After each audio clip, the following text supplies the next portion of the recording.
What's up, students? Today we're going to learn how to play G.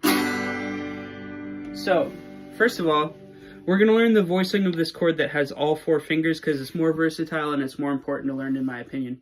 So you're going to take your pointer finger and put it on the 5th string, 2nd fret, playing this note. Then you're going to take your middle finger and put it on the 3rd fret, 6th string, playing this note. And then you're going to take your ring finger and put it on the 3rd fret, 2nd string, playing this note. And your pinky's going to go right underneath that on the 3rd fret, 1st string.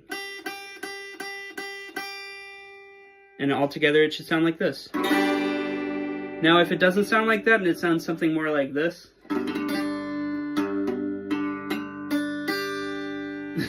that's okay, because it's very common with beginners, and we're going to learn exactly how to fix it right now.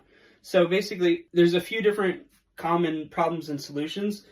The main one that I see with students is wrist placement, and I know you hate hearing that from me because it really hurts changing this, but you need to have your wrist at first jutted out as far as possible while still remaining comfortable enough to play for a long time. So it's what I call an anchor point, is this end of your hand and beginning of your wrist right here. And it provides stability, and it just like makes it so your fingers aren't wrapped around all the strings and making them block. So basically you're gonna have to jut out your wrist as far as possible, and then the angle of your wrist is super important. Whether it's like pointed towards the body of the guitar like this will make a difference to the tone and the blocking of the strings and muting and everything, versus it being pointed towards the headstock like this. See how much that improved. Providing enough space for each string by curling your fingers and moving them out of the way of the other fingers. So like, if you're having a problem with your middle finger hitting that 5th string like this, I'll move up here so you can see what I'm doing. So like, that one's ringing, that one's not. Basically, you're going to want to curl your finger a little bit more and make it so it's basically coming off the neck a little bit. And then you got both to ring. Thumb placement and pressure, super important. So let's say you have a problem with these bottom 2 on the 1st and 2nd string, and they're going something like this.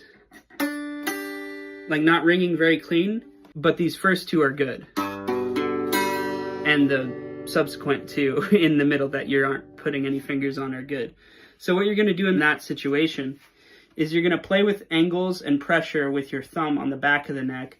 So like, if it works better if you put your thumb like closer to the bottom and you get these to ring better that way, play with that position, but reconcile with the fact that it's going to affect the rest of your fingers, and play with angles and experiment. And like I said, keep remembering to jut out your wrist and keep that anchor point strong so you can get everything to ring. That's all I gotta say. Hope it was helpful for you, and I'll see you in the next one.